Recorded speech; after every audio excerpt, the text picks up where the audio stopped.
Salut les Smarts, salut peuple de catch-up, bienvenue dans votre podcast qui soigne, qui dégouline, qui transpire le catch par tous les pores de la peau et du slip. Chaque semaine nous analysons, nous décortiquons, nous encensons et parfois nous démolissons les shows de la WWE. Aujourd'hui nous nous retrouvons pour reviewer le Monday Night Raw du 18 janvier 2021 qui se déroule à Saint-Pétersbourg, Florida, USA, dans le Thunderdome au Tropicana Field. Je suis votre dinosaure, que dis-je, je suis votre Luchasaurus des podcasts, je suis votre tonton Chris, et ce soir, pour votre grand plaisir, c'est une triple frite, oui, une triple frite pour vous compter le show rouge.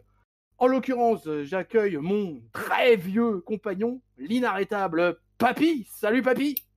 Bonjour les petits enfants, bonjour tonton, comment ça va?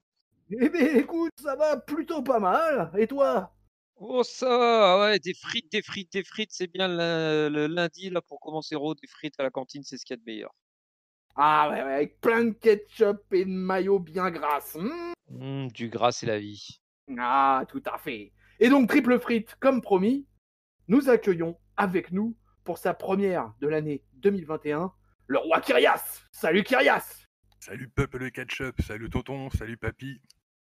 Ah, Triple ça fait plaisir d'entendre ta grosse voix de basse. Bah, moi aussi, ça fait longtemps. Ah, alors en plus, je sais qu'il y a tout un tas de gens dans cette équipe qui ont des comptes à régler avec toi. On en parlera à la fin puisque tu as créé un scandale. J'ai entendu ça, oui. Tu es conscient que tu as créé un scandale pendant les awards. Et oui, j'ai entendu ça et je compte bien y répondre de manière officielle. Ah, ça c'est bien. Eh ouais, tu as créé de la polémique, tu as créé de la controverse. Et c'est ça qui est bon.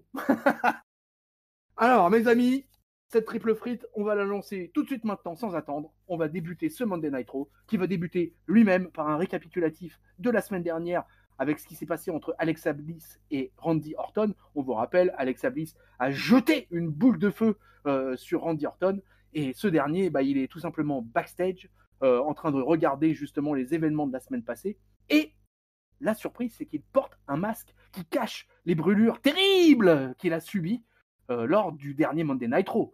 Alors voilà, il va nous expliquer qu'il porte ce masque pour se protéger et pour empêcher que les autres puissent voir toutes les horreurs qu'il a endurées.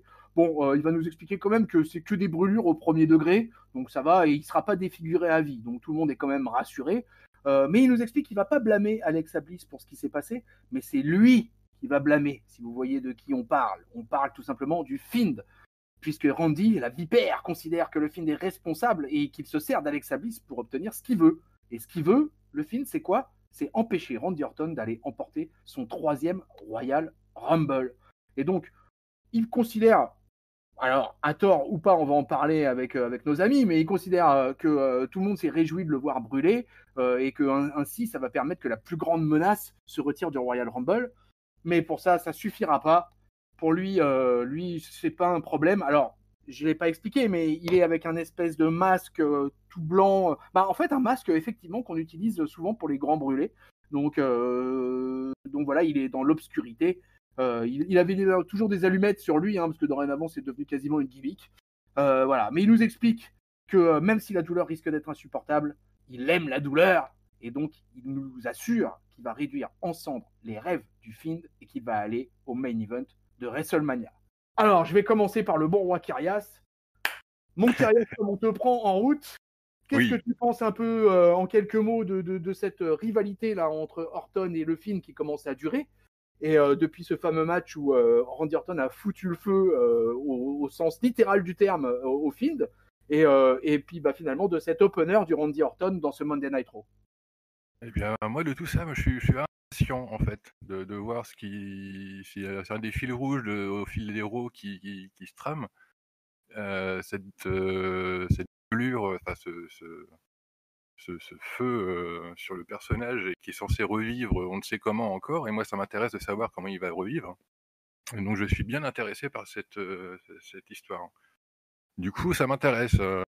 Faut savoir que c'est toujours en cours, bon, même si ça commence un peu à dater maintenant, moi ça m'intéresse toujours.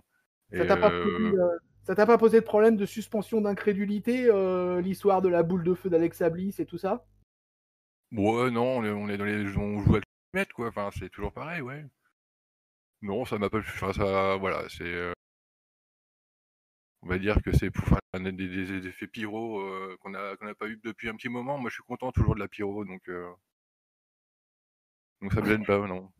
Voilà, Kyrias est un pyromane, vous le saurez, peuple de Ketchup. Voilà, il met le feu. Alors, mon papy, toi, t'as décidé de mettre le feu ce soir ou pas? À foutre le feu à cette émission. Euh, Non, pas tout de suite en tout cas. Bah, moi j'ai plutôt bien aimé ce segment, d'entrée parce qu'en fait le fait d'un catcheur qui commence à mettre un masque qui se transforme un peu, moi tout de suite ça me botte quoi. Je me dis: «Ah il va avoir un truc, il va se passer des choses, il va se passer du scénario» et j'ai bien envie de voir, j'aimerais bien que Randy Orton garde ce masque pour catcher, au moins un certain temps.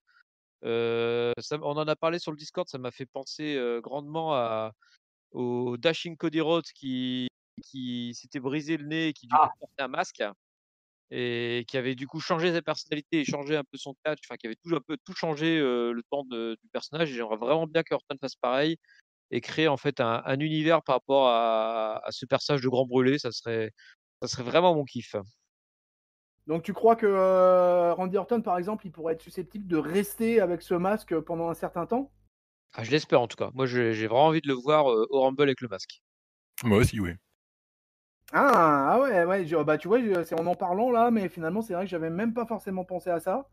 Et effectivement, il pourrait intégrer le rôle avec ce masque. Ouais, ouais, effectivement, ça serait pas forcément une Un hésitation. Ce serait renouvellement, fort, fort. peut-être. Ok, comment Un tu Kyrias? renouvellement, peut-être, pour Randy Orton. Ah ouais, un renouvellement de personnage, effectivement, ouais, pourquoi pas, ouais. Ça serait bien en plus au contact du film que Ah, bah écoutez, peuple de ketchup, ça commence avec de l'enthousiasme du côté de la triple frite. C'est ça va plutôt bon pas signe durer. ou pas pour la suite. Effectivement, peut-être que ça va pas durer. Bon, d'ailleurs, on va rester backstage puisque on va voir Lacey Evans qui entre dans le Thunderdome, qui est accompagné de Ric Flair. Là-dessus, il y a Kayla Braxton qui va tenter un peu d'en savoir plus sur la relation, si on peut appeler ça comme ça, qui est en train de se nouer entre Ric Flair et Lacey Evans. Voilà, elle demande pourquoi Ric Flair a-t-il décidé de tourner le dos à sa propre fille. Et Lacey Evans, du coup, elle dit à Kayla Braxton qu'elle lui permet pas, elle permet pas à faire de s'expliquer et elle blâme Kayla du manque de respect qu'elle a envers un homme de 71 ans qui est 16 fois champion du monde. Et elle lui rappelle que voilà, qu'il n'a fait que montrer pourquoi il était le dirtiest player in the game. Et que donc elle est là finalement dans l'apprentissage et qu'elle ne fait qu'apprendre aux côtés du plus grand homme qui ait jamais foulé les pieds sur un ring de la WWE. Alors, on en a déjà parlé un peu la semaine dernière. Papy, le retour, à mon avis, aux grandes dames de Raphaël hier, le retour de Ric Flair avec Lacey Evans à son bras. Et oui et on s'en fout et puis voilà. Et Rien à dire franchement, non mais voilà, mon avis c'est ça. Kyrias, toi, ton avis là-dessus? Euh... Papy l'a très bien exprimé déjà. Non, pareil, on s'en fout. Puis Ric Flair, à cet âge-là, c'est très bien qu'ils peuvent encore venir à l'écran, mais je comprends pas. Il a l'air complètement paumé. Non, non, faut arrêter ça, hein. Faut arrêter avec ça, du grand classique. Alors du coup, ça nous emmène sur le premier match de la soirée, tout ça, mine de rien, puisque Charlotte Flair va faire son entrée et qu'elle affronte quelqu'un qui est déjà dans le ring, qui n'aura même pas le droit à un titre entrant ou à une entrée, c'est en l'occurrence Peyton Royce. Donc on va avoir droit au premier match de la soirée, un match féminin, un match qui va durer quand même 12 minutes. Euh, alors Charlotte Flair, elle domine largement le combat et on sent qu'elle peut le terminer à tout moment. Mais là-dessus, bien évidemment, Ric Flair va faire son entrée avec Lacey Evans, qui est en cosplay, qui est en clone de Charlotte, puisqu'elle a une grande robe de chambre version Flair famille, quoi. Hein. Et donc du coup, voilà le traditionnel truc pour essayer de perturber la Charlotte. Peyton Rose, elle va pas être folle quand même, la guêpe. Elle va essayer de profiter de la situation pour venir coller un super kick.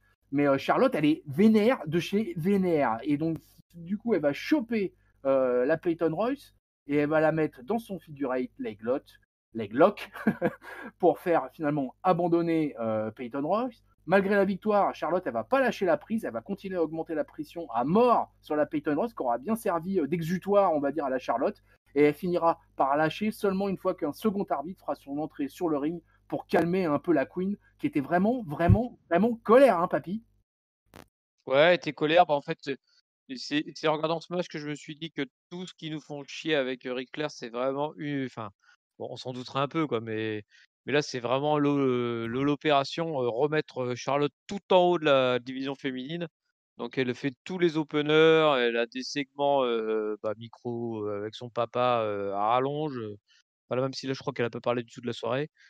Mais mais voilà quoi, c'est opération, remettre Charlotte, tout en haut de la carte, donc là 12 minutes, c'est un peu dommage que ce soit Peyton Royce qui doive jobber pour Charlotte, et que ce soit Lacey Evans qui se pavane pendant ce temps-là. J'aurais préféré peut-être limite l'inverse, encore qu'au moins Lacey Evans ne catch pas comme ça et puis voilà quoi, donc bah, je vivement que Charlotte se retourne en main event et puis qu'elle arrête avec ses histoires pourries. Toi, Kyria, c'était pour le retour de Charlotte dans le main event féminin? Ouais, si. Après, ils cherchent peut-être des solutions pour la faire de temps en temps perdre grâce à Ric Flair. Mais là, le match, bon, elle l'a gagné celui-là parce que elle a tenu. Effectivement, tout le match, elle aurait pu l'éclater en 2 secondes. Parce que Peyton Royce dans le ring, c'est vraiment pas ça, quoi. À part son pied retourné, elle a pas grand-chose, hein. Elle a Ouais, botché pas mal de trucs, hein.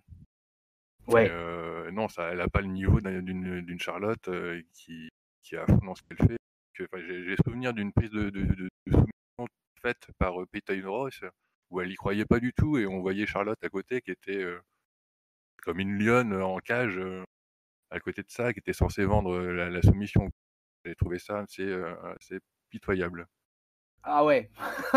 Effectivement, C'est on est vite dur! redescendu. On est passé de Orton à Charlotte, là, et là, direct, on est redescendu d'un cran, là, hein. Ah là, Ouh. c'est surtout pour Peyton Royce, quoi. Ouais, c'est sûr, ouais. Surtout que Peyton Royce, voilà, c'est ce que je disais, elle a le syndrome de déjà dans le ring, et ça, c'est toujours très très mauvais signe, hein, de toute façon, quand on est déjà dans le ring et qu'on n'a même pas le droit à sa musique. Donc là, je crois que ça sent le pâté pour elle. Bon, après, je sais pas où ça va nous mener, hein, cette histoire avec Charlotte et Rick.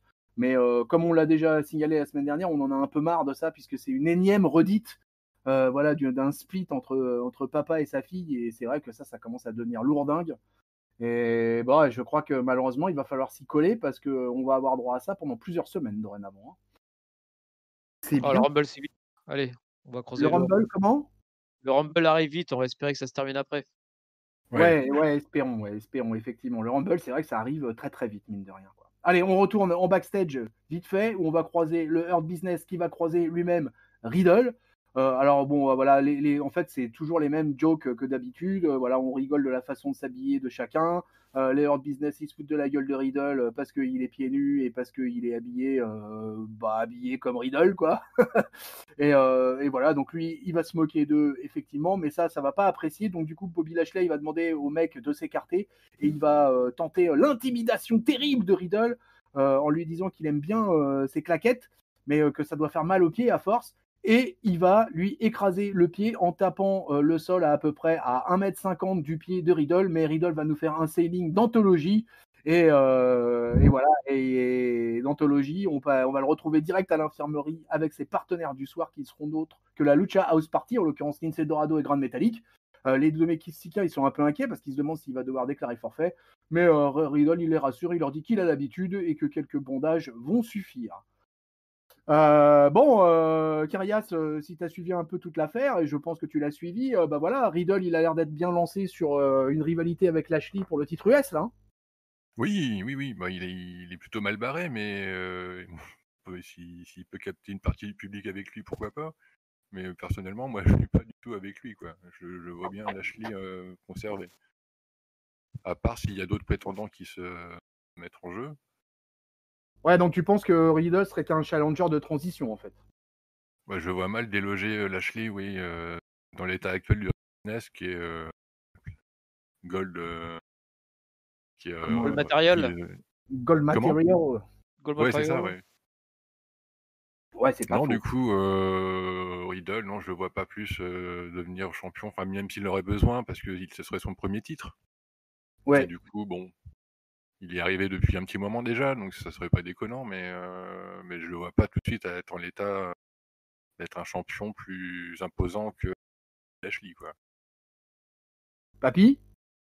Ouais, j'ai pas trop aimé l'aspect comédie en fait de Riddle là, qui se jette par terre dans la mort, puis en jetant un regard noir en disant je vengerai, tu verras, attention Lashley. Bon, c'est pas GG comme segment. Effectivement, j'ai du mal à voir Lashley perdre sa ceinture contre Riddle, même si je trouve que Riddle c'est pas le repositionner dans la carte, mais Lashley il est vraiment tellement fort que je l'imagine pas trop perdre sa ceinture.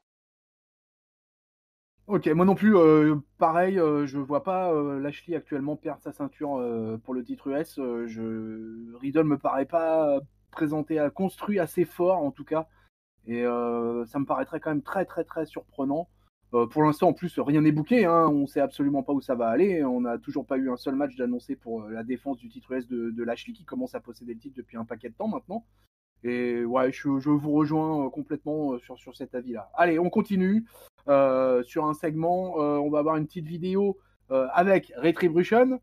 Donc Mustafa Ali, le leader du groupe, est là. Il nous explique que Kofi Kingston, il a la mâchoire en vrac et que maintenant qu'il a la mâchoire en vrac, et ben c'est sa volonté qui va mettre en vrac en brisant le corps de son poteau, en l'occurrence Xavier Woods. Donc, pour rappel, la semaine dernière, Xavier Woods avait déjà affronté un membre de Retribution. Ça va être à nouveau le cas ce soir, puisqu'il va affronter Mace. Mustafa Ali va quand même nous dire qu'il espère que Kingston ne va pas se remettre vite de sa blessure, parce que pour la bonne et simple raison qu'il espère qu'il va rater le Royal Rumble. Comme ça, il verra ce que ça fait que de se faire remplacer par quelqu'un au pire des moments. J'ai dit, tiens, ça y est, Mustafa Ali se rappelle quand même de ce qui se passait il y a quelques temps. C'est déjà pas mal. Du coup, on a un match entre Mace et Xavier Woods. Alors, ça va être un match quand même très rapide, puisque ça va être un match de 4 minutes. Là, Xavier Woods aura même encore moins de temps, je crois, que la dernière fois face à Tibar, si je ne me trompe pas. Il va quand même réussir à sortir Mace du ring au bout d'un moment.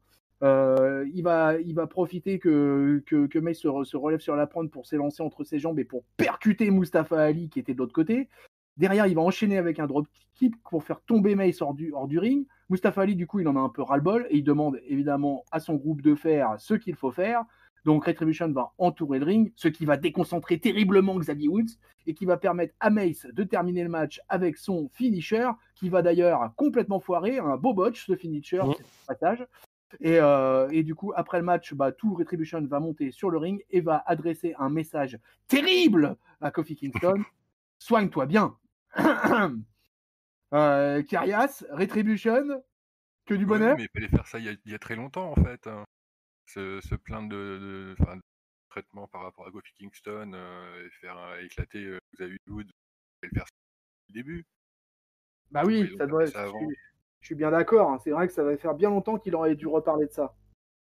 Donc ouais, donc après le match, serré.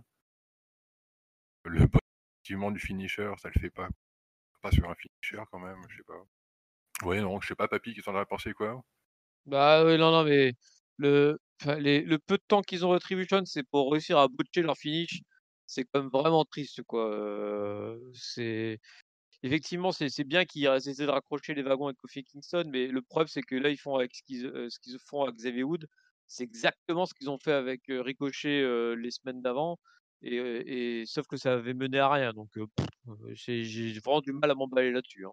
Ouais, je vous rejoins encore une fois, hein. C'est vrai que c'est vraiment compliqué de s'emballer sur un truc pareil. Et puis là, vraiment, en plus, terminer le match de cette manière-là, c'était assez terrifiant. Je sais pas où ils vont aller avec Retribution, mais vraiment, voilà, 2020, 2021, même combat, j'ai envie de dire, quoi. Allez, on passe à autre chose. On passe au Alexa's Playground. Voilà, c'est Alexa Bliss qui nous accueille dans le ring. Et cette fois, c'est pas pour parler véritablement de Randy Orton, même si elle va se moquer un peu de lui en se transformant en conseillère en cosmétique et en lui expliquant qu'elle a de très bonnes crèmes solaires si jamais il a besoin. Mais elle va enchaîner et elle va nous parler de son adversaire du soir. Elle va nous parler de la championne d'Euro, en l'occurrence Asuka. Asuka fait son entrée. elle va vouloir s'asseoir sur la balançoire, mais Alexa lui dit que c'est pas un siège et elle va se mettre à parler à la planche vide de la balançoire. Voilà, elle va parler à son ami imaginaire. Asuka qui a l'air un peu plutôt mal à l'aise, quoi, va se mettre un peu sur le côté du ring. Et pendant ce temps, Alexa va en profiter pour nous faire une première annonce, puisqu'elle va nous annoncer qu'elle entre officiellement dans le Royal Rumble match. Du coup, Asuka, elle est plutôt bonne joueuse, elle va lui souhaiter bonne chance. Mais du coup, Alexa lui dit ouais, ok, bonne chance, mais si jamais je gagne, je te rappelle que voilà, on fera face l'une à l'autre à WrestleMania. Et Asuka, encore une fois, elle reste assez souriante, assez zen, ça n'a pas l'air de lui poser trop de problèmes. Elle va se mettre à danser sur sa musique. Et ça va pas plaire du tout à Alexa qui va lui gueuler dessus en lui disant d'arrêter tout de suite, quoi. Elle va se remettre à reparler à sa planche en bois, quoi. Et elle nous dit d'un air mystérieux que tout ça ne serait jamais arrivé s'il était là. Mais alors, qui est là? Du coup, Asuka, elle va essayer de la rassurer, elle va lui dire que bah voilà, peut-être qu'il est encore là, mais du coup, Alexa, elle la regarde méchamment et elle lui interdit d'évoquer son nom. Ça rappelle quelqu'un, tiens, à qui on avait interdit d'évoquer son nom. Du coup, Asuka, elle va s'en aller et Alexa va sourire un peu béatement en venant s'installer sur un cheval à bascule qui était à côté et qui se met à bouger tout seul. Ouh là là, quelle peur de voir ce cheval en bois bouger tout seul. Alors, papy, est-ce que tu as peur de bouger sur un cheval en bois qui bouge tout seul? Bah, oui, bah, il y a plein de choses qui bougent tout seul, hein. Qu'est-ce que c'est que ce bordel? Non, mais j'ai plus peur en fait, de la qualité du jeu des filles sur segment. C'était un petit peu longué, j'ai trouvé. Du coup, c'était bah, voilà, on se rend, quand ça commence à être long, c'est là où on se rend compte que c'est pas des vraies actrices non plus. Et donc du coup, c'est pas forcément super bien joué. Donc je pense qu'on capte pas tout de suite toutes les subtilités, tout ça. Je pense qu'en fait, ce que Alexa Bliss voulait faire passer comme message, c'est que la balançoire est occupée et donc que c'est pour ça qu'elle ne peut pas s'asseoir dessus, Asuka. Mais bon, c'est du catch, hein, c'est de la comédie à la truelle, quoi. Donc forcément, c'est jamais vraiment très fin. Mais bon, voilà, ça remplit un peu le truc, mais je pense qu'ils font un peu trop de comédie là pour le coup. Kyrias? Ouais, bah le truc, c'est qu'Asuka, elle est très très bien dans le ring, mais sur le segment micro, faut pas lui faire trop long, quoi. Et là, c'était un peu le cas aussi. Enfin, j'ai trouvé que c'était un petit peu longué.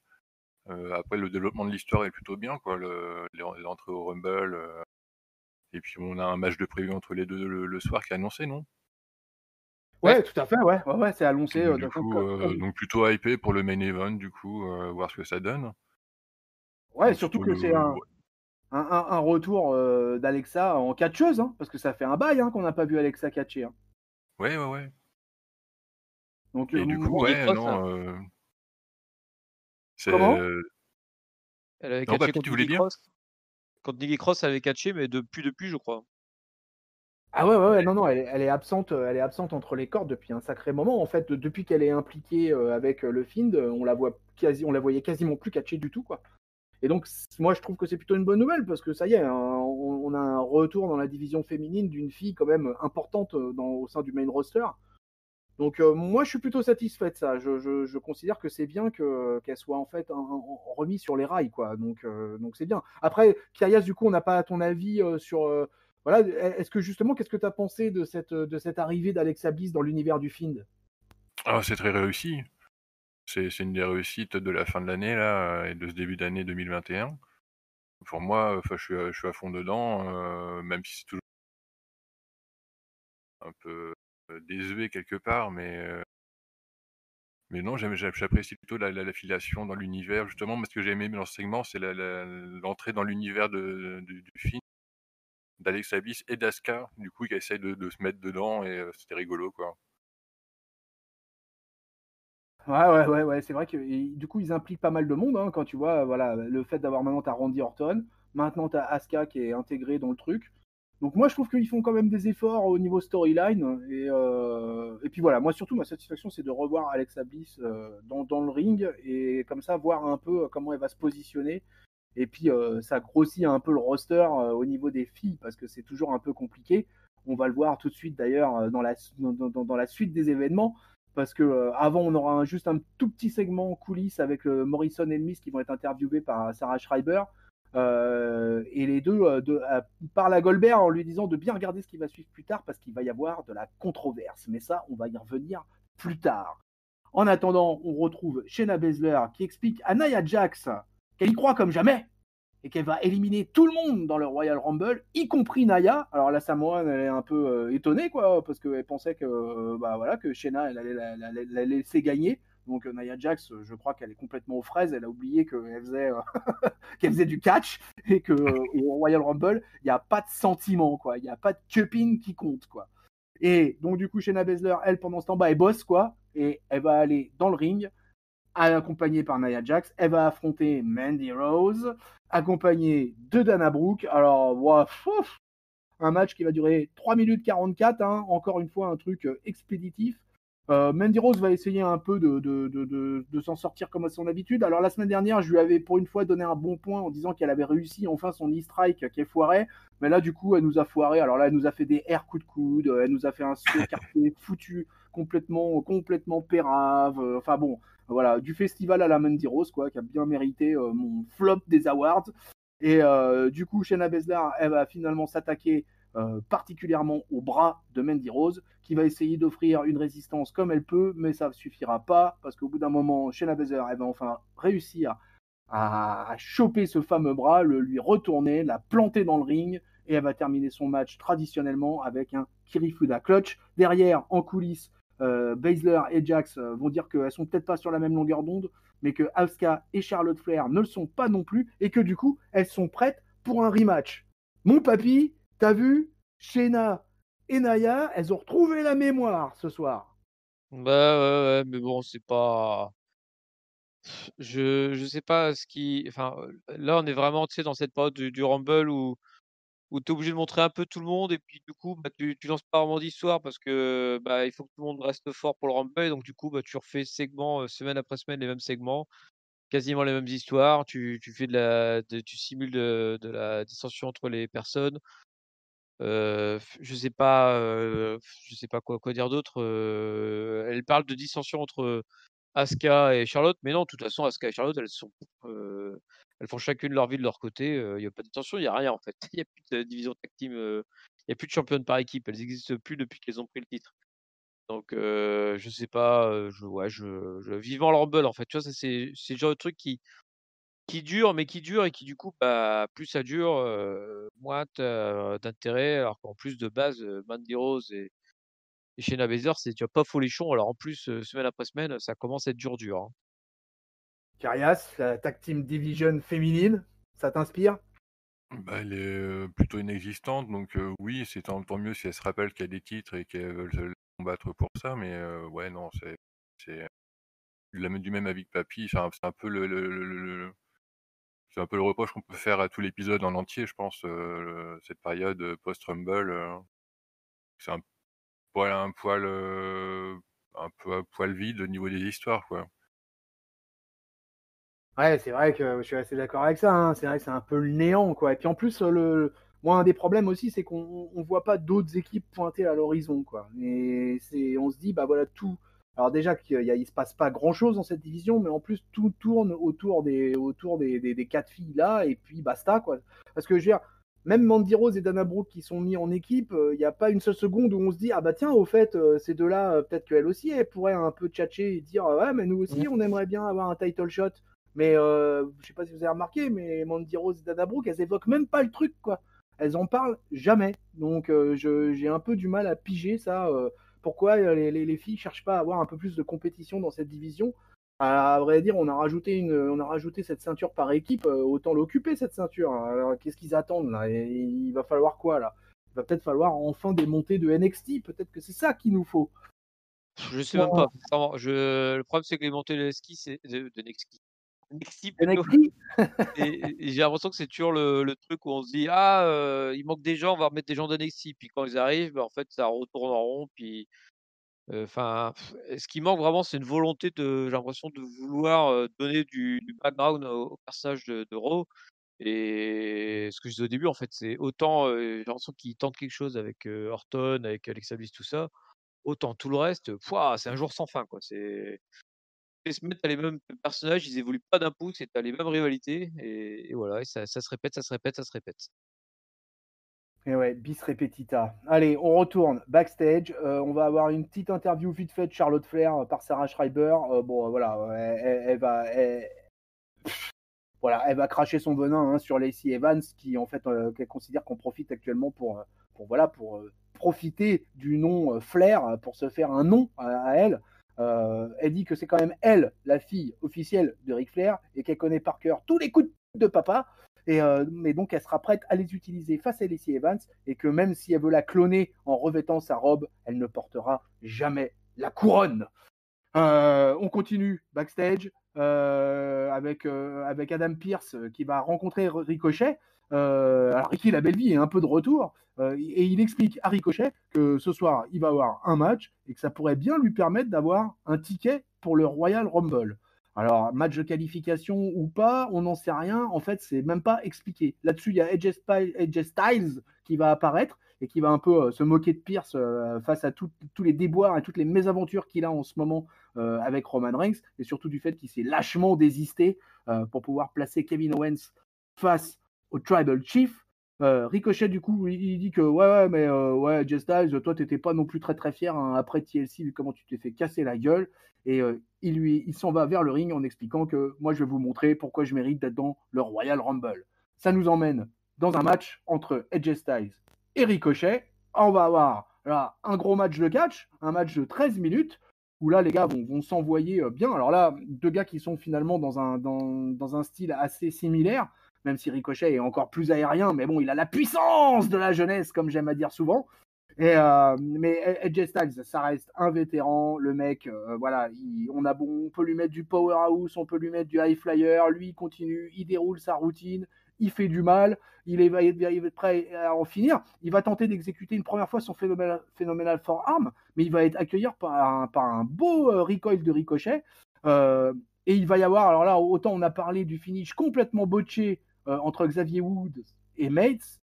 Autant là, on va avoir un finish que moi, personnellement, je le dis tout de suite, j'ai trouvé de toute beauté, parce que Ricochet va tenter d'en finir suite à son fameux recoil, mais du coup, il va tomber dans le coin du ring sur une intervention de Styles. Là-dessus, il est un peu sonné, mais il va quand même vouloir tenter son 450 splash, mais il va être rattrapé par Styles, qui va le balancer dans les cordes, et là, le Ricky, il va rebondir sur la troisième corde, et se retourner. Alors, je ne sais pas comment vous l'expliquer en mode radio, mais vraiment, il va avoir le corps qui va se retourner parfaitement pour que Styles enchaîne directement sur un Styles Clash et finisse son match. 1, 2, 3, victoire de AJ Styles. Kyrias, est-ce que ce premier vrai match de catch de la soirée a répondu à tes attentes? Ah, c'est beau du catch comme ça, oui. Ah oui, oui, oui. Ah. Ah, ce finish, là, effectivement, enfin, c'est se demander où est l'improvisation dans ce qu'ils font, quoi. Mais c'était vachement bien, quoi. Parfaitement exécuté ce finish, pour le coup. Enfin, ils ont dû le bosser, oui, mais voilà, c'est le truc, c'est que ça paraît si facile. Il passe vraiment d'une fluidité, c'était vraiment incroyable. Et du coup, non, c'était un bon match enlevé entre les deux et plutôt content. Après, pourquoi le match, est-ce que l'entrée c'était un match de qualification, on sait pas plus. Ouais, on n'en saura rien en fait. On n'en saura rien du tout là-dessus. Ça a été un petit peu le point un peu étrange de ce truc-là, quoi. Papy? Ouais, alors je pense qu'ils ont pas dit que c'est un match de qualification pour, permettre à Ricochet d'aller quand même au Rumble, en fait.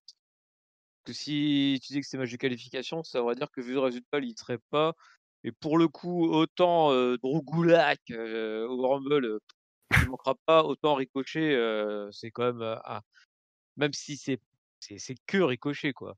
Mais ça reste quand même un poil au-dessus de Gulak, quoi, tu vois? Tu as Gulak, tu as Ricochet, après tu as tous les mecs, comme, R-Truth, Lince Dorado, tout ça et non, je déconne. C'était juste pour t'embêter, tonton. Heu non, non, non, mais par contre, ouais, non, non, je vous rejoins par contre sur la qualité du match qui était vraiment sympa, on sent que là qu'on a 2 gars qui savent y faire et puis qui prennent du plaisir à se faire des contres et ils sont chacun contré un peu le finisher parce que juste avant que le finish, il y avait aussi le contre, du Phénoménal Forearm par, Ricochet qui était plutôt joliment fait aussi. Donc bah, voilà, c'est des gars qui savaient y faire, à qui on a laissé du temps. Ils se sont fait plaisir et du coup, ça nous a fait plaisir aussi. C'était un bon match et Et puis voilà, moi typiquement le genre de match où je trouve que bah, ils sont pile poil à leur place quoi les deux gars. C'est-à-dire que AJ Styles est dans un rôle là plutôt dominateur mais mid-card, qui est logique vu que c'est plutôt un main eventer lui d'habitude. Et Ricochet, bah, il est limite de passer, le cap du haut niveau, mais il est encore un poil en dessous et c'est normal, c'est comme ça qu'il va se construire un personnage. Moi je préfère, quelqu'un qu'on pousse pas trop vite trop haut et qui ait le temps de se construire, bah, voilà une histoire dans le main roster et pour après avoir sa chance, pour une ceinture ou une connerie comme ça, quoi. Ah bah, décidément, on est vraiment très souvent d'accord dans cette review jusqu'à présent, parce que moi aussi, j'ai trouvé que c'était un excellent match, un finish magnifique, quoi. Vraiment, c'était, comme tu l'as dit, Kyrias, une fluidité dans ce finisher-là. C'était, je sais pas si ça a été un truc bossé au préalable entre les deux, mais vraiment, c'était vraiment génialissime, quoi. Comment tout est parfaitement exécuté, quoi. Comment Ricochet rebondit sur la corde, comment AJ Styles le chope et le retourne sur le Styles Clash. Vraiment, j'ai vraiment trouvé ça mais super chouette. Voilà, j'avais qu'un seul doute, c'était voilà, justement cette histoire de qualification là, en me disant mais merde, ça va le qualifier, pas le qualifier. Du coup, il perd le match, alors je me dis merde, du coup ça va peut-être le Ricky, ça va l'éliminer. Et puis bon, comme il s'est rien dit du tout à la fin, ni par les commentateurs, ni par qui que ce soit, je me suis dit bon, bah écoutez, on en est là, mais c'est plutôt une bonne nouvelle. Ça remet un peu Ricky dans la belle vie, ça remet Ricky dans la lumière. Et On verra la puis, semaine prochaine. ouais. Et puis AJ Styles, voilà, il continue son chemin. Hein. Pour moi, un des gros hommes bien dangereux du Royal Rumble, non? Ah ouais, AJ Ouais, Styles, ouais, il ouais. est vraiment poussé fort là. Alors je le mets pas dans mes favoris perso, mais par contre, c'est le mec qui aura un programme à Mania là. Là, je vois pas comment il peut faire autrement. Il est vraiment, bah, il est juste en dessous de Drew McIntyre, hein, et Orton à la limite. Bon, je compte pas le film parce qu'il est jamais vraiment bien placé à une place particulière dans la carte, mais à part eux, je vois pas qui peut être au-dessus des AJ Styles en ce moment, hein, enfin même depuis un bout de temps d'ailleurs. Pour toi, Kyrias, AJ Styles, il fait partie des favoris du Rumble? Ah ouais, c'est plutôt le haut du panier là qu'on tape là. Donc ouais, plutôt un favori. Ce serait pas mon favori, mais ouais. Ouais, moi je l'ai depuis le début, je le dis, de toute façon, moi je le mets dans mon top 5 des favoris, de toute façon. Et puis, je le sens bien fort en ce moment, le AJ Styles, quoi. Et puis voilà, il a une histoire aussi avec le Drew. Donc, quand même, je serais Mmh. bien étonné. En tout cas, ça ne m'étonnerait pas qu'il soit déjà dans le Final Four à la fin du combat, déjà. Et après, bah, on verra bien. Hein. C'est toujours les surprises du Royal Rumble. Allez, Bah, en tout cas, messieurs. un Drew AJ Styles à Mania, forcément, je pense que comme 99 des gens, je prends, hein. Ouais, ouais, je pense que de toute façon, c'est une affiche qui mériterait, en tout cas. Bien, messieurs, c'est l'heure du Dirt Sheet, c'est l'heure du Miz TV. Nous avons John Morrison et le Miz qui donc nous avaient annoncé préalablement euh, leur talk show habituel. Et ce soir, ils nous annoncent qu'ils vont avoir Goldberg comme invité. Alors, à ce moment-là, la musique retentit. Et qui débarque? Quelqu'un qu'on n'avait pas vu depuis très longtemps. Non, ce n'est pas Goldberg, puisque Goldberg, finalement, on le voit assez régulièrement. On voit quelqu'un qu'on n'avait pas vu en fait depuis, rappelez-vous, un segment qui datait, puisque un segment qui se passait entre Kevin Owens et Chris Jericho. En l'occurrence, nous avons l'arrivée de Gilberg. Et oui, Gilberg est là. Alors Gilberg, il est en pleine forme, et je vous avoue que ça m'a rassuré, parce que moi, je vous le dis tout net, je pensais que Gilberg était mort, puisque il y a un an et demi de ça, il y avait eu des reports pour nous dire qu'il avait fait une attaque cardiaque. Et donc, moi, je sais pas, dans mon esprit, j'avais décidé qu'il était mort, le pauvre. Donc, je m'excuse auprès de lui d'avance. Hein. Donc Gilbert, il débarque comme d'habitude, voilà, il tousse, les mecs de la technique vont venir lui mettre des petites flammes devant le visage, vont l'asperger d'un extincteur, il va finalement réussir à se frayer un chemin jusque sur le ring, il va monter, il va faire toutes ces gimmicks là, justement, voilà, en mode Goldberg, mais là-dessus, il va être interrompu par une musique. Le bel homme est là. Oui, le bel homme est là, la musique est interrompue. Et là, on a un Drew McIntyre. C'est l'attaque des clones ce soir. On a un Drew McIntyre, mais enfin en l'occurrence un clone de Drew McIntyre, qui a certainement pas vu une salle de muscu depuis 1987. Et voilà, on a un type gras avec une perruque qui a du mal à tenir sur sa tête. Voilà, tout le segment va permettre en fait aux Miz de faire comprendre que finalement, peu importe qui va sortir champion du match du Royal Rumble 2021, c'est lui qui a la mallette du Mr. Money in the Bank et c'est lui qui est le next. Alors là, les amis, j'en dirai un mot après vous. Mon Kyrias, qu'est-ce que tu as pensé de cette attaque des clones? Ouais, encore une fois un petit peu longué peut-être, mais moi j'ai bien rigolé quand même. C'était fun, franchement, circonstances voilà, ils sont amusés de la situation. Le Miz et Morrison passent toujours pour des débiles, ça change pas. Bon, c'était rigolo. Moi j'ai trouvé j'étais bon public du coup sur ce segment. J'ai eu peur juste pour le pagne du clone de McIntyre, qui était largement bas. Et sinon, j'ai bien aimé ce segment. Plutôt à l'aise le clone de Drew McIntyre, moi j'ai trouvé. Ouais, ouais, ouais. Enfin voilà, c'était du coup vraiment, on était vraiment dans le comedy wrestling là. Il y a pas d'autre mot. Mais non, j'étais bon public du coup. Ouais, Papy? j'ai l'impression que c'est la période de la fête des raies au niveau de la Ah oui, ah WWE oui. parce que après Sami Zayn à SmackDown, là on a eu le droit aussi au clone de Drew qui avait effectivement son kilt dangereusement bas, qui a pu nous faire voir la face cachée de la lune. C'était toujours sympa à une heure de grande écoute. Et sinon, ouais, en fait, je vais reprendre un peu ce que dit Kyria, ça m'a pas dérangé.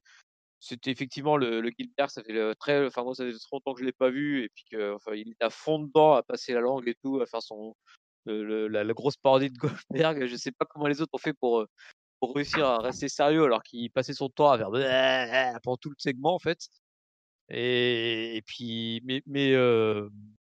mais voilà quoi, à un moment dans le segment, je me suis dit putain, ils ont vraiment rien à, à montrer ce soir à Raw parce que ça rallonge, ça rallonge, ça rallonge la sauce à chaque fois et voilà, c'est malheureusement, même si le segment en lui-même était plutôt sympa, j'ai senti que ça masquait mal comment dire, l'absence d'intérêt de ce Monday Night Raw. Bon alors moi les gars, je vais vous avouer un truc, hein, moi je suis tombé dans la beaufitude la plus absolue. Moi je me suis marré comme une baleine. Moi j'ai trouvé ça bon. Moi je me suis poilé en fait. J'ai trouvé ça voilà. Bon alors revoir le Gilbert déjà, bon j'étais content qu'il soit vivant. Et puis après j'ai cherché à savoir mais qui c'est le mec qui fait Drew McIntyre. C'est un officiel, c'est un booker, c'est un quoi. Donc j'ai fait quelques recherches. Il s'avère qu'en fait c'est un comédien de série aux États-Unis. C'est un mec qui apparemment pour les aficionados de série, c'est un gars qui a joué dans Numbers. Voilà, et un mec qui m'a agréablement surpris parce que moi je l'ai trouvé assez drôle, je l'ai trouvé bien dans le truc. Je voyais en coin John Morrison qui était au bord quand même d'éclater de rire parce que vraiment lui on sentait vraiment qu'il était au bord de la rupture, le Morrison. Et puis voilà, j'ai trouvé que c'était plutôt bien joué de la part du Miz. Son Your Next à la fin était bien savoureux. Donc moi, pour le coup, voilà un segment qui est passé, mais vraiment qui est passé vraiment, vraiment crème, quoi. Mmh. Et Mais ils font ce qu'ils peuvent avec les absents en fait, hein, parce que tu as Goldberg qui est forcément absent parce que c'est Goldberg et Drew McIntyre qui bah, il faut se rendre compte quand même que c'est en train de builder le Rumble sans leur champion du monde et son challenger quoi. Donc ouais, c'est tout le problème. il faut faire ce qu'ils peuvent.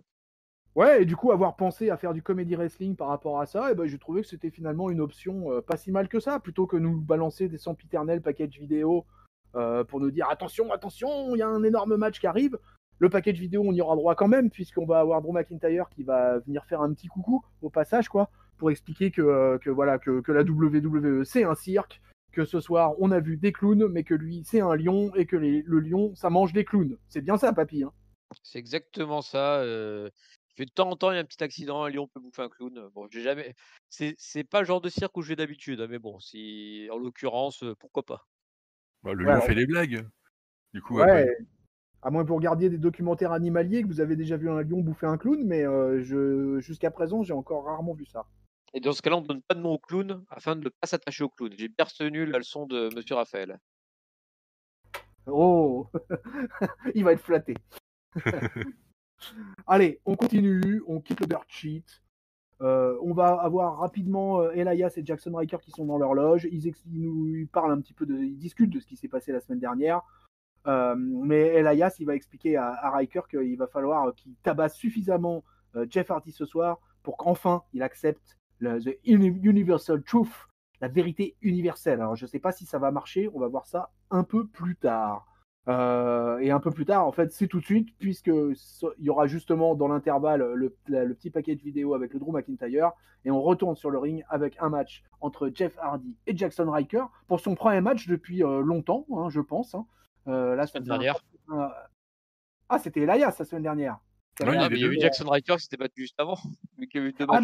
Ah, mais oui, t'as raison, il y avait eu 2 matchs. Oui, c'était la soirée des restarts la semaine dernière. Exact. Oui. Exact, bah tu vois, j'avais déjà oublié. Alors là, on va avoir un match expédié, hein, puisqu'on va avoir un match qui va durer 3 minutes. Jeff Hardy va gagner ce match, mais bon, bien évidemment, il va être dominé quand même, quasiment pendant ces 3 minutes, il va être quasiment dominé tout le temps par Jackson Ryker. Il va quand même réussir à reprendre le dessus, coller son Jawbreaker, coller son Twist of Fate. Il va vouloir mettre une Swanton Bomb, mais au moment où il va vouloir passer sa Swanton, Elias va intervenir pour le faire tomber du coin. Disqualification. Victoire de Jeff Hardy. Après le match, Jackson Ryker, il va s'engueuler avec Elias, quoi, en lui expliquant que il n'avait pas besoin de son aide, quoi. Et Elias, il va essayer plus ou moins de se justifier, mais pendant ce temps, pendant que ça discute, Jeff Hardy, il va s'élancer entre les jambes de Jackson Ryker pour cogner Elias. Jackson Ryker, il va esquiver à nouveau un Swanton Bomb, et finalement, il va terminer Hardy définitivement sur un slam. Voilà, victoire expéditive de Jeff Hardy par DQ. Kyrias, ça t'intéresse cette rivalité Ryker, Elias versus Hardy? Je trouve ça dommage pour Hardy, ouais. Mais si, ouais, ça m'intéresse de voir comment ils arrivent à sortir Ryker de là où il était de NXT, quoi. Et de son histoire. Donc, qu'est-ce qu'ils veulent nous raconter, en fait? Ryker est meilleur que Elias? J'arrive pas trop à comprendre.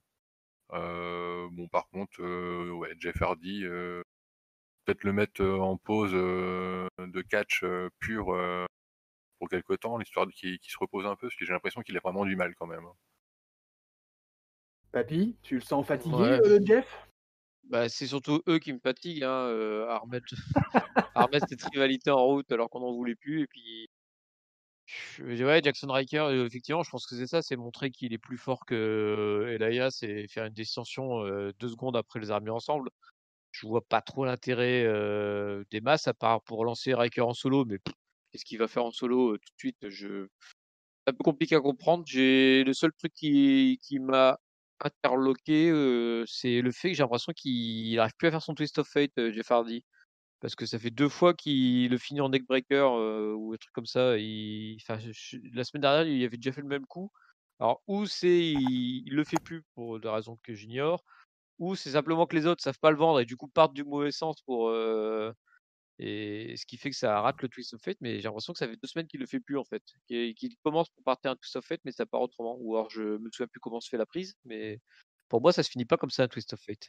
Ouais, je sais pas. C'est Jeff Hardy, moi je suis un peu. Je suis dubitatif. Je me demande. C'est bizarre parce que voilà un catcheur qui a un univers dans lequel j'aimerais bien qu'il s'oppose au Fiend, par exemple. Je crois qu'il en a déjà parlé un peu d'ailleurs de Oui, ça. il a dit qu'il est intéressé, ouais. Ouais, je crois qu'il s'est montré intéressé par cette option-là. Et alors le problème, c'est qu'effectivement, Jeff Hardy paraît de plus en plus cramé avec les années. Et que s'ils veulent faire une rivalité entre les deux, il va falloir que ça aille vite parce que plus le temps passe et plus ça paraît de plus en plus difficile pour Jeff. Et puis comme le Fiend, là pour le coup, il est absolument pas lancé dans un truc par rapport à ça. Il est en plein marasme avec le Randy Orton, donc ça paraît un peu compliqué pour ça.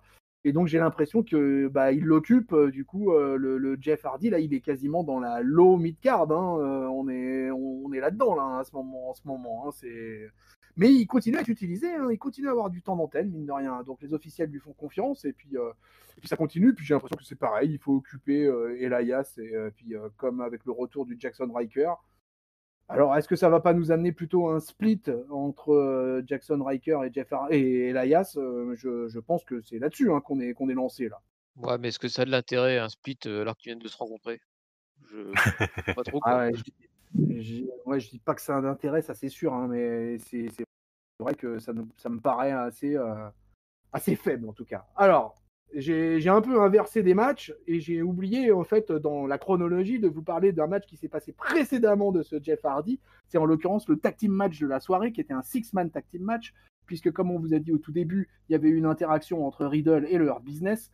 Ils vont se retrouver dans le ring. Le Hurt Business va affronter la Lucha House Party avec Riddle dans un match qui va être relativement long, enfin dans les critères de Raw, c'est-à-dire un match de un peu plus de 12 minutes, où on va nous présenter pendant tout le match, encore une fois, toutes les dissensions qu'il peut y avoir entre les tag team champions, en l'occurrence Shelton Benjamin et Cédric Alexander, qui voilà, arrête pas de se prendre la tête avec les tags, se colle des relais à l'aveugle alors que l'un veut et l'autre veut pas. Cédric Alexander, il a décidé apparemment de montrer à Shelton Benjamin comment il faut faire. Mais Shelton Benjamin, ça va pas lui plaire du tout, puisqu'il va carrément balancer à un moment Cédric Alexander hors du ring. Du coup, MVP d'ailleurs va se mettre face à Cédric Alexander et va lui faire les gros yeux, quoi, en disant mais qu'est-ce que tu fais là, ça va pas du tout là. Bobby Lashley lui aussi, il est pas très content de voir ses deux compères se tirer la bourre de cette manière-là. Du coup, il va enfin réussir à faire le tag. Alors que Lince Dorado et Riddle auront fait la majeure partie du combat, c'est enfin le grand métallique qui va rentrer dans le ring et il va se faire, mais alors, dégommer direct par le Bobby Lashley avec un gros spear. Gros Hurtlock derrière. Victoire du Hurt Business sans trop de surprise. Après le match, Benjamin et Alexander, ils vont continuer à s'engueuler alors que Lashley va essayer un peu de les calmer. Du coup, il ne voit pas pendant ce temps-là qu'il y a Riddle qui arrive par derrière et qui va lui coller un gros super kick avant de fuir comme un lâche sur la rampe.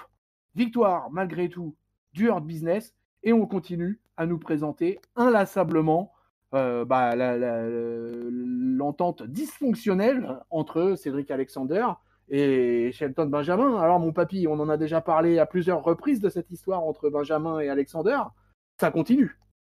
Ouais, c'est chiant. C'est pas Je comprends pas pourquoi ils vont sur cette corde-là et j'aurais pas moi franchement, si j'avais été Bobby Lashley à la fin du match, j'aurais pris la tête des 2 gars, je l'aurais fracassé l'une contre l'autre, quoi, parce que ils nous ont fait chier pendant tout le match et tu vois après le patron qui rentre sur le ring et puis qui te tue Grand Métallique, mais comme jamais là, j'aurais été Grand Métallique, je me serais pissé dessus rien que, à partir du moment où, Bobby Lashley aurait mis le pied dans le ring, tellement il est en furie.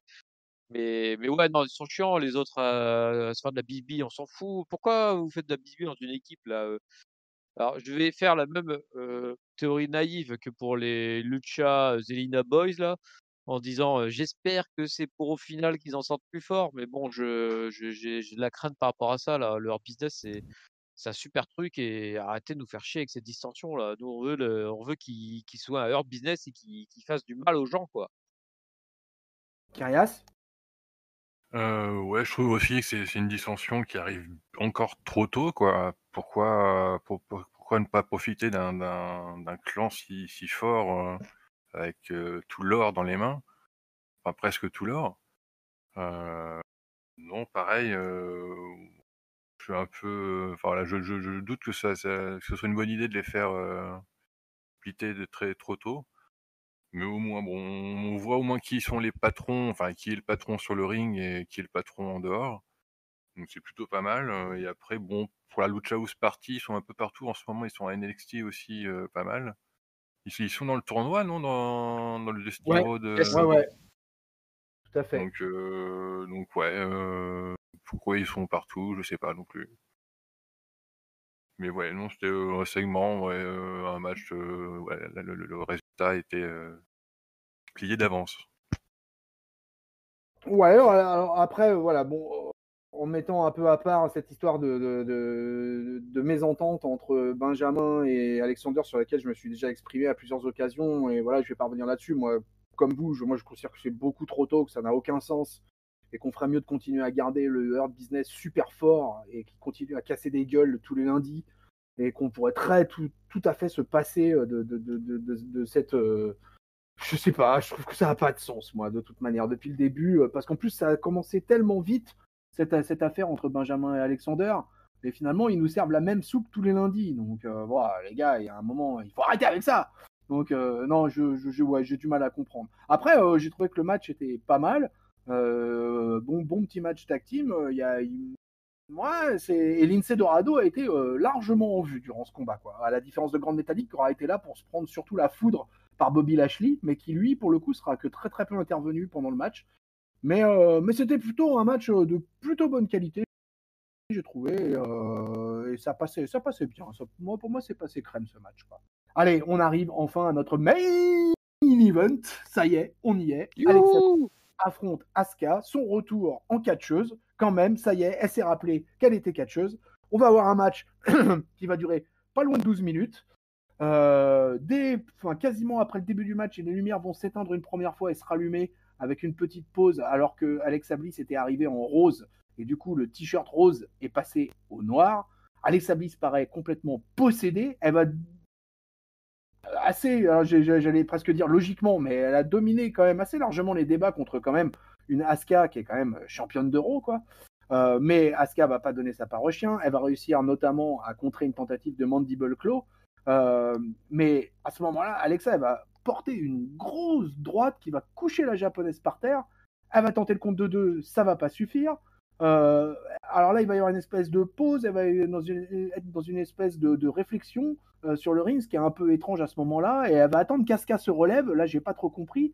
Du coup, elle voit pas débarquer le spinning heel kick, une des grosses spécialités d'Asuka qui va lui arriver pleine face. Elle va se prendre un gros Shining Wizard aussi des familles, quoi. Mais elle n'est pas affaiblie. Elle se relève un peu en mode je sais le rien du tout, moi aussi ce soir. Et finalement, elle va coller un Sister Abigail pour la victoire, clean. Et après le match, elle va se mettre à fixer la caméra. Il va y avoir un nouvel effet vidéo. Les lumières vont à nouveau, voilà, plus ou moins s'éteindre. Le t-shirt rose d'Alexa Bliss va revenir. Et là, on la retrouve souriante devant la caméra. Et elle va prononcer le Let me in avec la voix du Fiend. Alors ça, je crois que le Let me in, notre Kyrias, il a la voix parfaite pour nous faire l'imitation. Let me in. Voilà, c'est ça, Ça c'est fait complètement flipper. ça. C'est bien d'avoir un chroniqueur avec une voix de basse, hein. Moi j'aime bien. Je trouve que tout de suite ça rend bien. Alors Kyria, justement, pardon, ce main event. Bah, beau retour pour Alexa Bliss dans le ring. Moi, j'étais bien content de voir. Bon, après, c'est un personnage totalement différent de ce qu'elle avait, mais pourquoi pas. Moi, je suis bien rentré dedans. Le Sister Abigail était particulièrement bien fait. Non, ce match m'a relancé pour le Rumble du coup d'Alexa Bliss, quoi. C'est une affiche que je reprendrais bien pour un plus gros event du type sur le Mania, quoi. Papy, Je suis pas exactement d'accord là pour une fois. Ah ouais? Effectivement, Alexa Bliss nous a fait son mode Fiend, c'est-à-dire qu'elle se transforme, elle commence le match normalement, elle se transforme, et puis quand elle se transforme, elle nocelle que dalle jusqu'au finish où elle gagne. J'ai trouvé le Sir Abigail super lent, enfin, comment dire, la prise elle-même est bien, par contre, elle reste 3 plombes avec Asuka qui pendouille Heu et avant de lancer son coup, mais Asuka, elle venait juste d'être, enfin, elle l'avait pas sommée ni rien, tu vois? C'est Asuka, tu sais, c'est comme un chat, tu vois, quand tu attrapes par la peau du cou, c'est tu la penches et puis d'un coup, elle bouge plus Asuka. Elle bouge plus pendant 3 plombes et jusqu'au Sister Abigail, mais ça durait vachement longtemps, j'ai trouvé. Ça m'a rappelé la mauvaise vieille époque quand John Cena, dès qu'il attrapait quelqu'un sur ses épaules, le mec était paralysé, quoi. Bref, ouais, et donc j'ai enfin tout le passage, enfin, Alexa, en mode finesse, que ça me plaît. Par contre, j'ai trouvé que c'était pas super bien, encore une fois, monté. Ça, la coupure, alors je rallume, je me suis changé. Hop, je finis le match, recoupure, je me suis changé. J'ai pas trouvé ça super fluide, en fait. Et bah, après, c'est peut-être pour installer son personnage, mais bon, du coup, je suis pas super emballé. Et surtout, Asuka, bah, après avoir jobé pour mettre en valeur Lana, jobé pour mettre en valeur le retour de Charlotte. non, le job pour Alexa. Enfin, voilà, ça fait quand même depuis, je sais pas moi, depuis cet été qu'elle fout plus rien, Asuka. Moi, sincèrement, j'aurais jamais voté pour elle en tête de mes awards 2020, hein. Ah, Ça c'est commence. attaque! Ça y est, ça commence. Allez, c'est parti. Eh ben écoute, moi, j'ai trouvé le match, en plus, 12 minutes pour les filles, c'est quand même assez rare pour le signaler. Moi, ma surprise finalement, ça soit qu'Alexa Bliss, elle gagne ce match clean. Je m'attendais pas vraiment à ce genre de fin. Moi, je m'attendais sur le coup plutôt à une DQ. Je m'attendais à un espèce de truc bizarroïde à la fin. Mais vraiment, j'avais pas anticipé une victoire clean de la Little Bliss, quoi. Vraiment pas. Euh, Après, je suis d'accord avec toi, Papy, sur le fait que effectivement, Asuka, là, en ce moment, on l'a fait jobber un peu trop. C'est la championne, et il faudrait peut-être la remettre un peu dans la dominance là, parce que c'est vrai que là, elle perd peut-être un petit peu trop souvent à mon goût, et surtout qu'elle est double belt en ce moment, quoi. Donc c'est un peu bizarre. Donc c'est pour ça que moi, je pense pas que j'aurais booké ça avec une victoire clean. J'aurais organisé une DQ, un compte à l'extérieur. Enfin, je me serais démerdé, mais une victoire clean me paraît un petit peu trop gros pour commencer. Mais en même temps, j'ai l'impression qu'ils veulent ils veulent rendre fort Alexa Bliss tout simplement là, et que là, c'était le but quasiment affiché des officiels. C'est voilà, Alexa Bliss revient dans le ring, donc Alexa Bliss doit être montrée forte. Et Bah, je pense ouais. que c'est ça le truc. Mmh. L'impact n'est pas le même, hein. Ouais, Du fait d'une victoire clean, ça pose la personnage, quoi. ouais, Ah, c'est ouais, je suis assez d'accord avec ça, mais je sais pas. bah, pour moi, la victoire clean, en fait, elle se négocie pas tant que ça. C'est plus le background, enfin, tout ce qui s'est passé avant pour, Asuka qui est gênant, en fait. Tu vois, s'il avait roulé sur toute la division, puis d'un coup, elle prenne une défaite, tu te serais dit: «Oh putain, Alexa Bliss, elle est vraiment trop, trop, trop forte, son nouveau personnage». Mais là, Asuka, ça fait comme ça fait des semaines enfin, qu'elle a pas grand chose à se mettre sous la dent. Sa ceinture, elle l'a pas défendue depuis perpète, j'ai l'impression. Enfin, en tout cas, je m'en souviens plus. Et puis voilà, et alors par contre, un truc qui est pas un poil dérangeant, enfin, on verra sur la durée, c'est que tu vois autant, enfin, vous voyez d'ailleurs, autant le Fiend, quand il est en mode Fiend et qu'il te fait, tu sais, son espèce de splash là, quand il te coupe le mec en travers le ring, bah, tu te dis: «C'est un bus quoi, le Fiend, il est quand même super massif quoi», donc je comprends que ça fasse mal.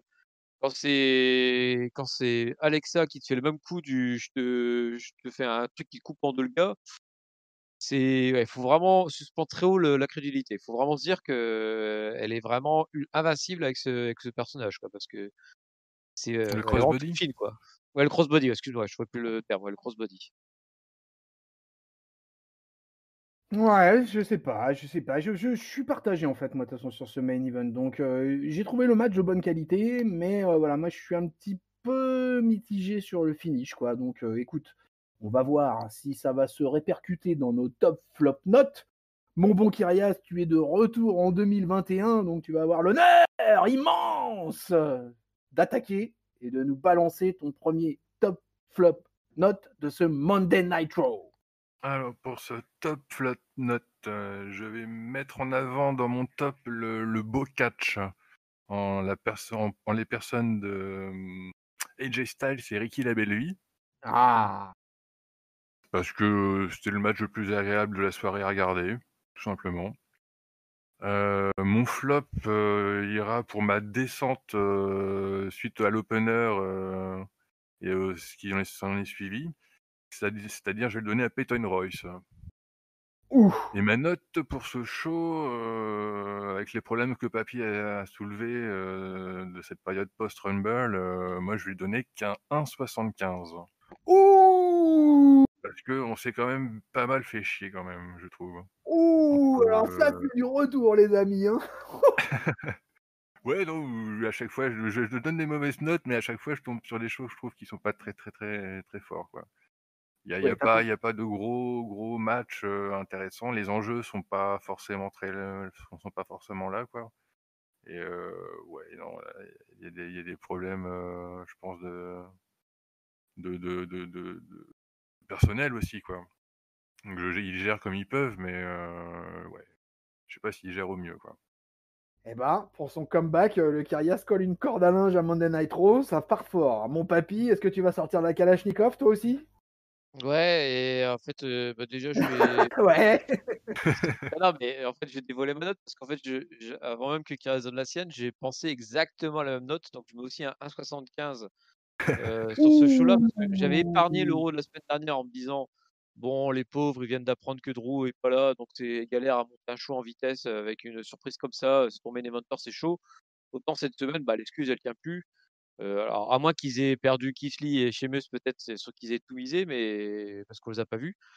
Et enfin moi je vais pas les pardonner toutes les semaines et donc du coup je les sac cette semaine parce que, bah, voilà, c'est une redite de toutes les semaines précédentes. Ça tourne en boucle l'Euro, hormis 2-3 segments originaux, le reste c'est vraiment de la redite de chez redite de chez redite.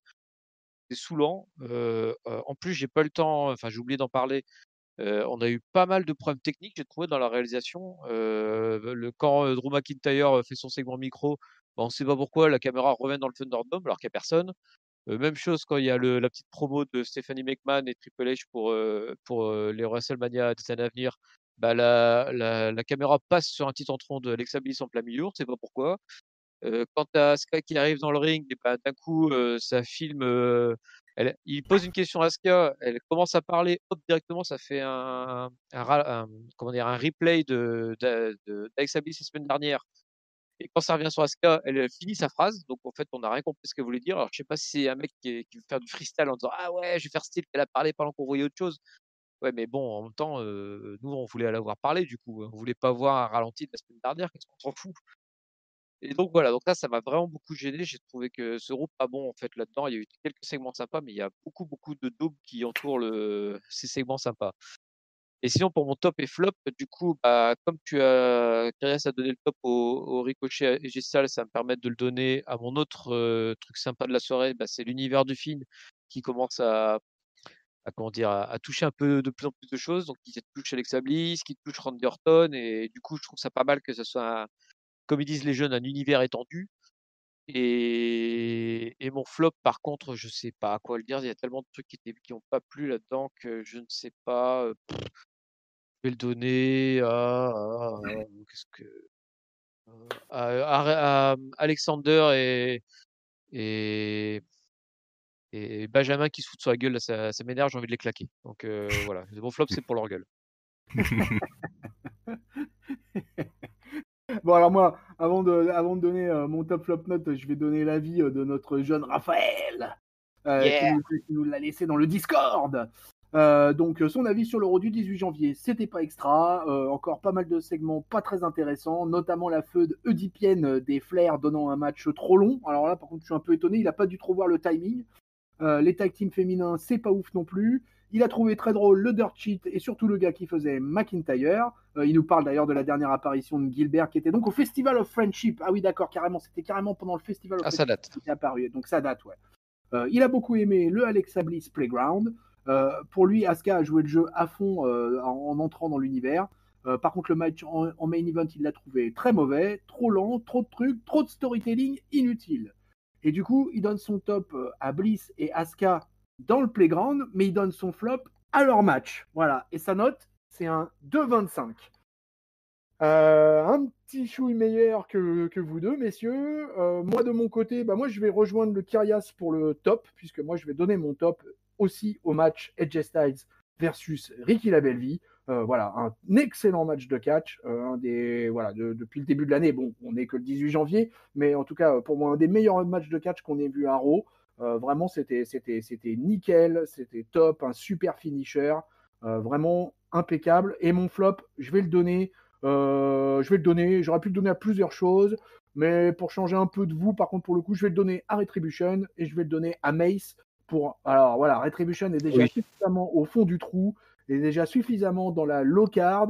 Pour une fois que leur leader, en plus, avait un peu rappelé quelques trucs, quelques antécédents et tout ça, qu'ils avaient fait un peu quelques efforts de mémoire, il a fallu qu'un de ces gonzes réussisse à complètement botcher son finish. Et ça, je me suis dit, mais non, mais là, les mecs, carrément, ils le font exprès, quoi.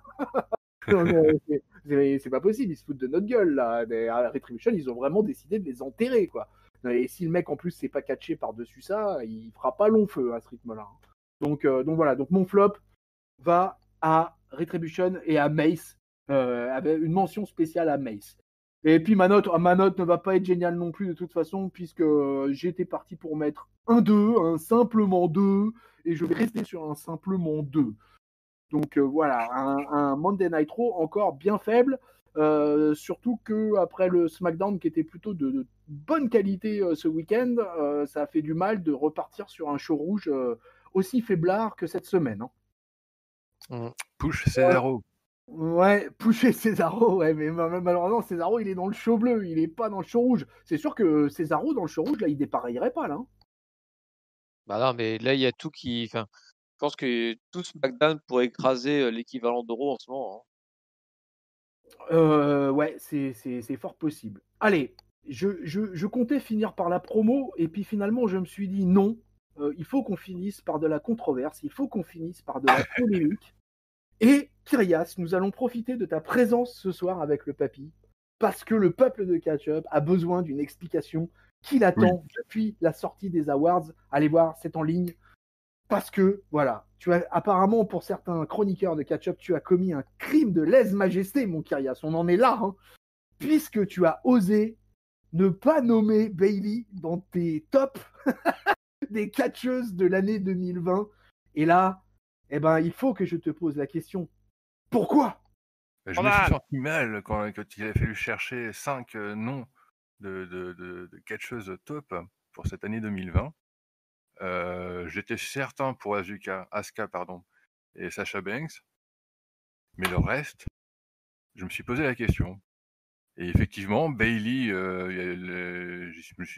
j'ai pensé à elle, mais j'ai eu tellement de mal avec elle, avec son heel turn qui n'a pas pris avec moi, avec ses promos qui ne fonctionnaient pas pendant un long moment, et avec son booking qui était, pour tout dire, comment ils disent, Legend, pas surpushé, ou je sais plus comment ils disent sur notre Discord. Overpushé ou je sais pas quoi. Ou... Oui, voilà, enfin bon, bref. Disqué, mais je sais pas pourquoi. Bref, ouais, non, elle était survendue dans ses victoires grâce à Sasha Banks, qui l'aidait largement dans les principales feuds. Donc ça, pour moi, elle a fonctionné à partir du moment où il y a eu dissension avec Banks et avec le face turn de Banks. À partir de ce moment-là, j'ai un peu plus compris le personnage de Bayley, qui a été dans son rôle modèle, là du coup, qui était bien mieux, bien meilleur, mais elle méritait pas pour autant d'être dans le top des catcheuses de 2020. Là, je suis d'accord avec toi. Moi, c'est sur le fait que le heel turn, effectivement, avait été long à prendre, et que tu avais justement dit que voilà, les premières défenses de titre avaient été particulièrement ennuyeuses. Et ça, là-dessus, moi, je peux pas te donner tort, quoi. Mais là, je vais laisser le papy, parce que le papy a des choses à dire. Non, mais alors pour le coup, je vais déjà dire que je suis pas non plus, comment dire? À dire que toute l'année de Bayley était parfaite. Effectivement, le début d'année était sur la fin du début de son heel turn, avec notamment une rivalité avec Lacey Evans qui était pas bonne du tout, mais bon, c'est aussi parce que c'est Lacey Evans, quoi. Je veux dire, on voit bien que tout ce qu'il touche, c'est de la dope. Au bout d'un moment, on peut pas faire de miracle. Merde! Mais par contre, je serais, alors effectivement, la rivalité avec Sacha était très bien. D'ailleurs, moi, je l'ai donné la rivalité de l'année, non. Par contre, je leur ai donné le match de l'année avec le Hell in a Cell, qui pour moi tutoyait les étoiles. Mais Bayley, par contre, je trouve qu'elle a été quand même, meilleure, certes avec Sacha, mais déjà avec Sacha Hill, quand elles ont été, les championnes par équipe, quand elles se baladaient partout sur tous les rosters. À une époque, je trouvais qu'elle tenait vraiment la baraque, elle toute seule, surtout qu'à Raw, à un moment, enfin à SmackDown plutôt, lapsus, on n'avait plus Roman Reigns, et que du coup, quand il a fallu trouver un main eventer, moi je trouvé que c'est plus elle que Braun Strowman, par exemple. Donc voilà. Donc je trouve qu'elle aurait mérité au moins d'être dans le top 5. Peut-être pas en tête, les goûts, effectivement, et tes arguments se tiennent. Mais quand je vois, enfin dans le top 5, Kairi Sane, par exemple, qu'est-ce qu'elle fout dans le top 5, quoi? À part se faire latter la gueule, elle a rien fait, hein. Ah, mais elle a donné de sa personne. Ouais, bah Dans le d'accord. peu qu'elle a fait, elle a donné. Hein. Si on fait dans l'humanitaire, qu'est-ce que tu veux qu'on je dise? Moi, je peux pas dire, laisse tomber. Si on Non, fait mais, je sais pas, Bayley, j'ai eu vraiment du mal avec elle. On nous l'a survendue pendant toute l'année, et j'ai eu du mal. Jaloux! C'est un rôle modèle. Et puis bon, après, il faut dire que je suis sponsorisé. J'ai entre mes doigts un crayon, un stylo bille Aska. Ah, carrément. Ouais, je suis un ouf. Oh, Ah, t'es mais un fou Aska, à la malade, limite, ouais. pourquoi pas. Mais franchement, J'ai eu direct. avec des achats de DVD. Oh, Ah, ça existe sur, encore les DVD? c'est des trucs que tu avais commandés sur le www.shop.com. Je n'en parlerai pas plus. D'accord. Ok, monsieur a des secrets en plus maintenant. Ah, Ah, il a pas dit quel DVD, hein. Non, par contre, je vends des gouttes de sueur de podcasteurs célèbres. Hein. ah ouais? Ça t'intéresse? C'est-à-dire, dis-moi en plus. Ah bah, je sais pas, sur un podcast qui transpire la sueur, Ah je connais certains éléments qui revendraient bien leur sueur en petites flaques, Ah, une petite fiole.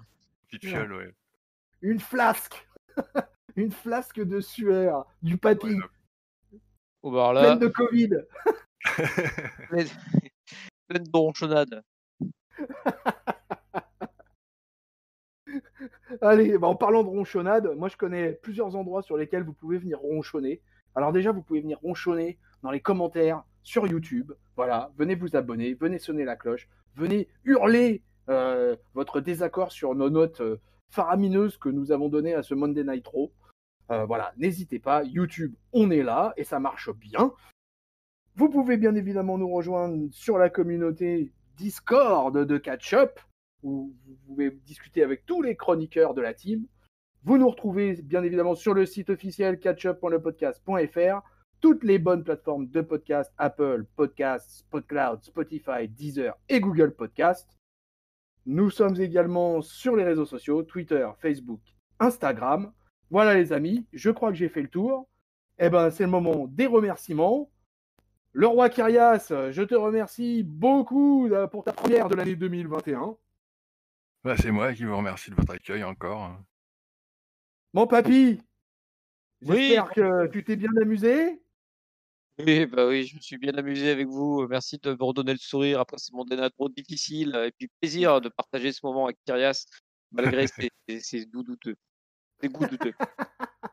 Oh là, ça clash. Allez, c'est sur ces bonnes paroles qu'on va vous laisser. Ainsi s'achève cette édition de Monday Night Raw par la team Catch Up. Les amis, on vous fait des bisous. On vous souhaite une bonne semaine pleine de catch. On vous fait les cordes à linge plein la face. Salut papy. Salut tonton, salut Kyrias et salut à tous. Salut Salut Kyrias. papy, salut tonton, salut peuple de ketchup. Ouais, salut peuple de catch up.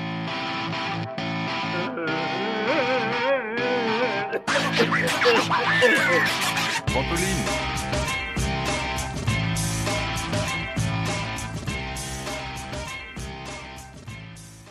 Et vous savez, par rapport au mec qui met des commentaires là, FG. T'as une théorie? ouais, et ben franchement, ouais, j'ai une théorie. Et je pense que si vous suivez bien le fil,